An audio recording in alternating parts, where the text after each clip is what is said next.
Hello friends, welcome to my YouTube channel. दोस्तों, इस video में हम डिस्कस करेंगे रिकर्सन। आप सभी लोग जानते होंगे रिकर्सन क्या है। A function call itself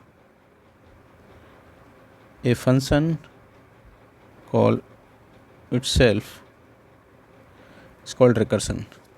for example, मैं फैक्टोरियल निकालना चाह रहा हूँ। मुझे इसके लिए एल्गो लिखना है, लाइक एल्गो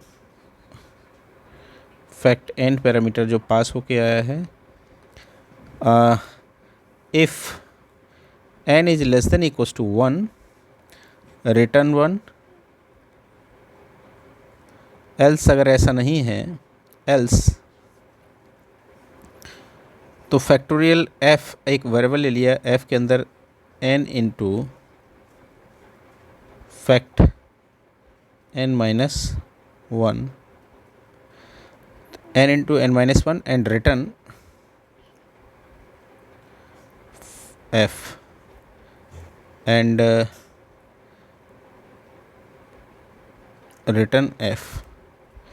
ये आपका एक रिकर्सिव एल्गोरिथम है। Why recursive algorithm?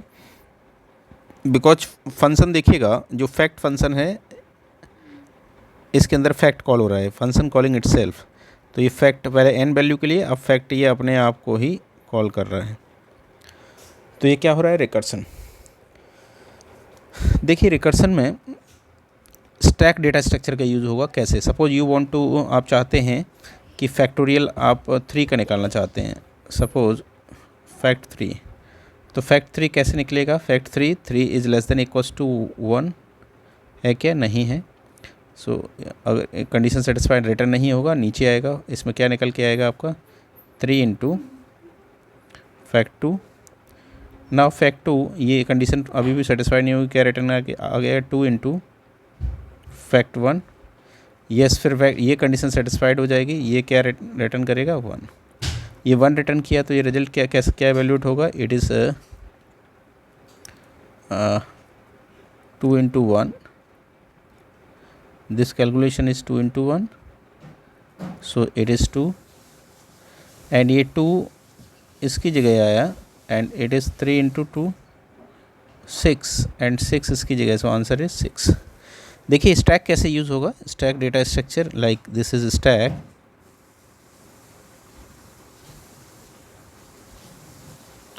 स्टैक में सबसे पहले कौन सा फंक्शन यूज़ हुआ? फैक्ट 3। फैक्ट 3 ने किसे कॉल किया है? 3 इंटू फैक्ट 2, इसने इसको कॉल किया है। एंड नाउ फैक्ट 2 ये किसको कॉल कर रहा है? 2 इंटू फैक्ट 1। एंड फैक्ट 1 ये क्या रिटर्न कर रहा है? जो फैक्ट 1, इट रिटर्न 1। ये 1 इसमें आएगा तो ये रिजल्ट कैसे वैल्यूट होगा? 2 इंटू 1 इक्वल्स टू 2। और ये वैल्यू इसको मिलेगी तो रिजल्ट कैसे वैल्यूट होगा? 3 इंटू 2 इक्वल्स टू 6। और ये रिजल्ट इसका, तो आंसर इज 6। तो इस तरह से हम स्टैक डेटा स्ट्रक्चर का यूज़ करते हैं। तो रिकर्सन में आपका प्रोग्राम का साइज़ कम हो जाएगा, लाइन ऑफ कोड्स रिड्यूस हो जाएगा, बट एक्स्ट्रा स्पेस आपका इसमें स्टैक के फॉर्म में आपका एक्स्ट्रा स्पेस लगेगा। स्टैक के फॉर्म में स्पेस कॉम्प्लेक्सिटी इसकी ज़्यादा हो जाएगी। तो रिकर्सन प्रोग्रामर के पॉइंट ऑफ व्यू से तो अच्छा है, because it reduce line of code, but in terms of memory इसकी स्पेस कॉम्प्लेक्सिटी अधिक हो जाएगी, ज़्यादा हो जाएगी स्पेस कॉम्प्लेक्सिटी, क्योंकि ये स्टैक में एक्स्ट्रा स्टैक स्पेस लेगा।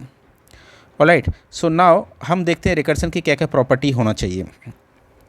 देखिएगा, रिकर्सन की प्रॉपर्टी ऑफ रिकर्सन में it should have termination condition. इसका मतलब है कि इसमें टर्मिनेशन की कंडीशन होना चाहिए। अगर ये टर्मिनेशन की कंडीशन नहीं होगी तो ये इनफाइनाइट रिकर्सन हो जाएगा, और इनफाइनाइट रिकर्सन हो जाएगा तो स्टैक ओवरफ्लो एरर आ जाएगी। ये स्टैक ओवरफ्लो, ये इनफाइनाइट साइज़ का स्टैक यूज होगा और सारी मेमोरी इसमें ऑक्यूपाइड हो जाएगी। तो क्या एरर जनरेट होगी अगर आप बाउंड्री कंडीशन नहीं लगाएंगे? Stack overflow error. तो पहली प्रॉपर्टी क्या है? It should have termination condition. इसमें टर्मिनेशन कंडीशन होना चाहिए। Second, it should have recursive step. अगर रिकर्सन है तो इसमें रिकर्सिव स्टेप भी होना चाहिए। अगर रिकर्सिव स्टेप ये नहीं होगा तो रिकर्सन नहीं होगा। तो it should have recursive step.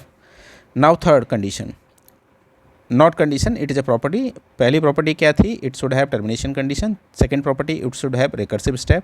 And third property, parameter value should be change from one function call to another function. ये कह रहा है कि पैरामीटर की वैल्यू चेंज होनी चाहिए from one function call to another function, कि जैसे ये n के लिए कॉल हो रहा था अब n-1 के लिए कॉल होगा, अब ये फिर आगे जाके ये किसको कॉल करेगा, n-2 के लिए। तो देखिएगा पैरामीटर की वैल्यू चेंज हो रही है। अगर ये पैरामीटर की वैल्यू चेंज नहीं होगी तो भी ये इनफाइनाइट रिकर्सन है, वो इनफाइनाइट रिकर्सन अगर होगा तो स्टैक ओवरफ्लो एरर जनरेट हो जाएगी। तो वेरी सिंपल कि रिकर्सन की क्या क्या प्रॉपर्टी होना चाहिए। First property, it should have termination condition. Second, it should have recursive state. And third, parameter value should be change from one function call to another function call. तो देखिए ये मैंने ऑलरेडी मेंशन कर रखी है कि प्रॉपर्टी ऑफ रिकर्सन, पहली property it should have termination condition. Second, it should have recursive state, recursive होना चाहिए। Parameter value should be change from one function call to another function.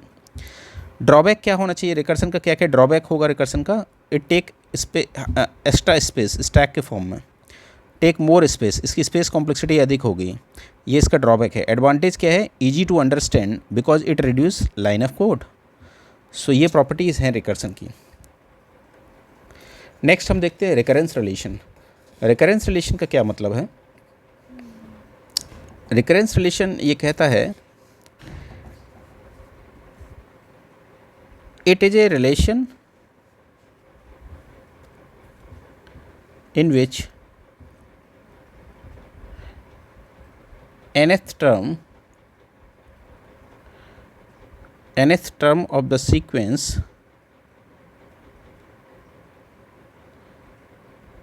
will be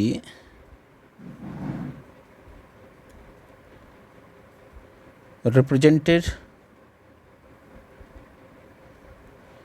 in terms of its previous terms।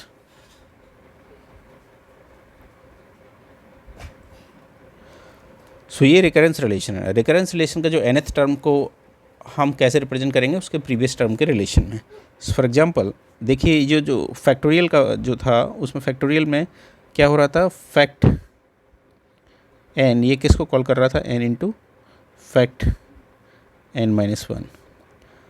तो recurrence relation क्या होना चाहिए इसके लिए कि like f for fact equals to 1 if n is less than equals to 1, क्योंकि n की value 1 पर ये क्या रिटर्न कर रहा था, 1। And otherwise n into fact n-1 if n is greater then 1। तो इस तरह से आप फैक्टोरियल कैलकुलेट कर सकते हैं। फैक्टोरियल का रिकरेंस रिलेशन है n को nth टर्म में।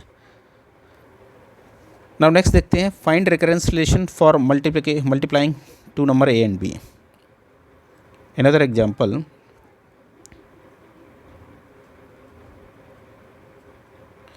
find recurrence relation for multiplying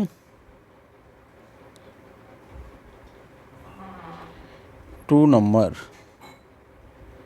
a and b। आपको दो नंबर a एंड b को मल्टीप्लाई करना है तो इसका कैसे रिकरेंस रिलेशन मिलेगा। a एंड b को मल्टीप्लाई करना है, इसका मतलब क्या है, a को आप b टाइम्स ऐड कर दीजिए, a को b टाइम्स ऐड करेंगे तो भी रिजल्ट वही आएगा। आइदर ये तो a को b में मल्टीप्लाई कर लीजिए या a को b टाइम्स ऐड कर दीजिए। तो आपको रिकरेंस रिलेशन इसका लिखना है। तो मल्टीप्लिकेशन के लिए मैंने एक फंक्शन का नाम ले लिया मल, पैरामीटर a, b। देखिए इफ़ इनमें से a को b टाइम्स मल्टीप्लाई करना है, if b equals to 0 then answer a into 0 is 0। If b is greater than equals to 1 तो a को b टाइम्स ऐड कर दीजिए, very simple, a plus multi a को आपने b टाइम्स ऐड कर दिया। तो ये रिकरेंस रिलेशन आपका किसका आ गया, मल्टीप्लिकेशन का। फॉर एग्जांपल आप 4 को 2 टाइम्स मल्टीप्लाई करना चाह रहे हैं,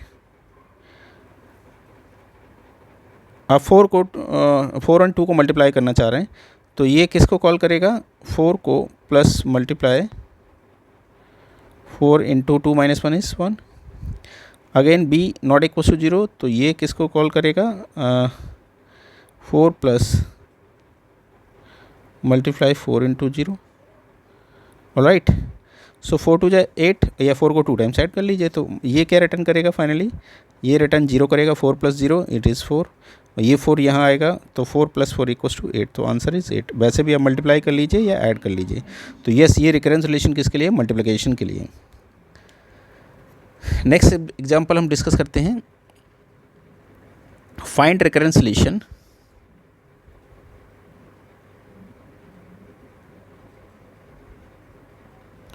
for finding power of a, that is आपको क्या निकालना है, आपको ब्रैकेट में निकालना है दैट इज a की power b suppose.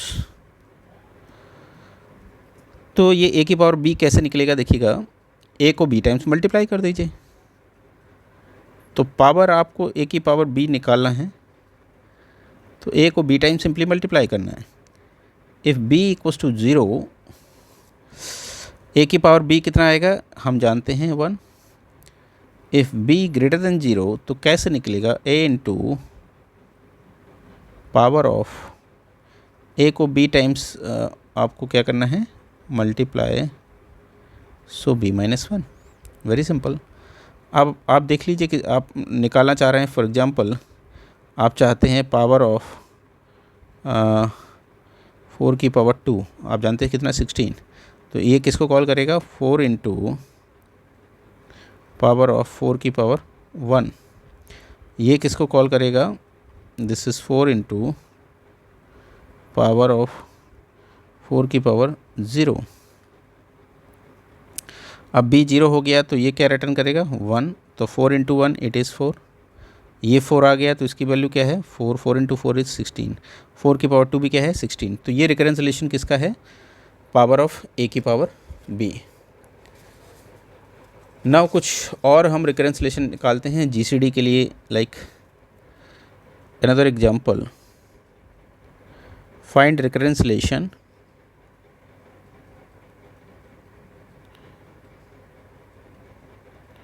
For GCD m, n if m > n। आपको GCD निकालना है m और n का। तो माय डियर GCD कैसे निकलता है, वेरी सिंपल,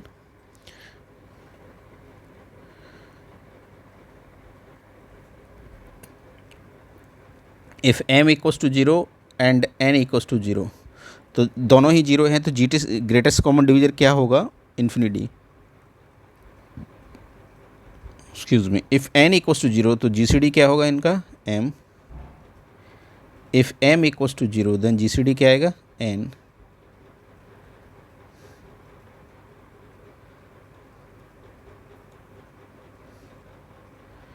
अदरवाइज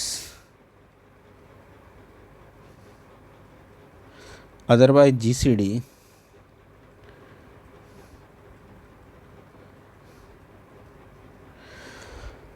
तो ये है रिकरेंस रिलेशन GCD के लिए। देखिए आप चेक भी कर सकते हैं, सपोज आपको GCD निकालना है 6 और 2 का, तो mn इनमें से कोई 0 नहीं है, अदरवाइज वाली कंडीशन है, तो ये देखिए इसका निकालना है तो क्या रिजल्ट आएगा, ये किसको कॉल करेगा GCD m मॉड्यूलो 2, तो ये रिमाइंडर 0 और 2, और दोनों में से कोई एक 0 है तो क्या रिटर्न होगा, it is 2।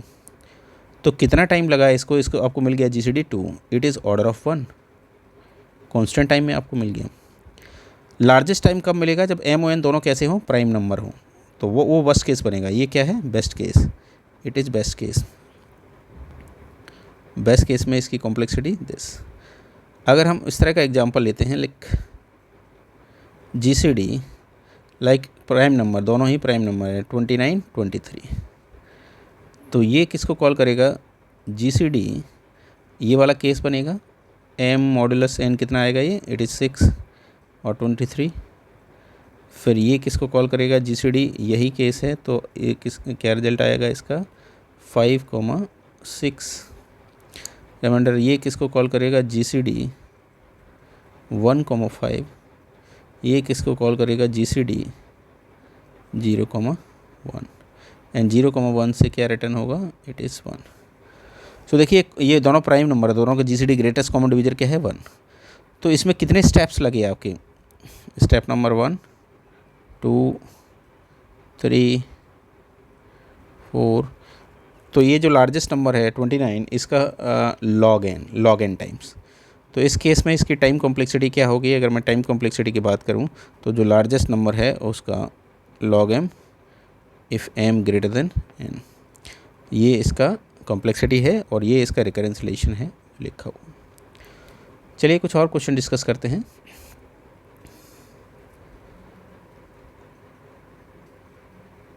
Find recurrence relation for Fibonacci series. Find recurrence relation for Fibonacci series.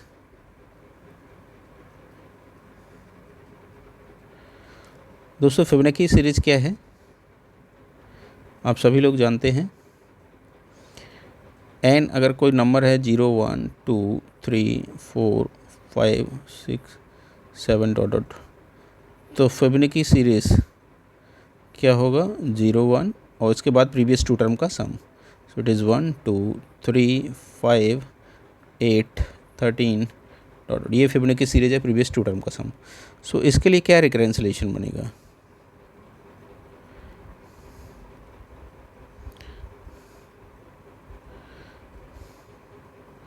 Fibonacci series of n if n equals to 0 और n equals to 1। n equals to 0 1 पे यही आंसर है, 0 पे भी 0 आंसर है, 1 पे भी 1 आंसर है। अदरवाइज प्रीवियस टू टर्म का सम।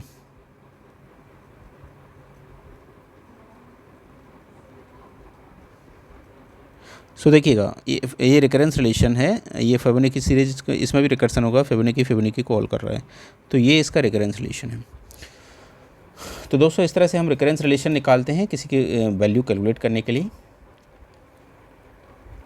तो इस वीडियो में इतना ही रखते हैं। अगले वीडियो में हम डिस्कस करेंगे recurrence relation for time complexity, कि कितने टाइम्स स्टेटमेंट एग्जीक्यूट हो रहे हैं, उसके लिए किस तरह से हम रिकरेंस रिलेशन बनाएंगे।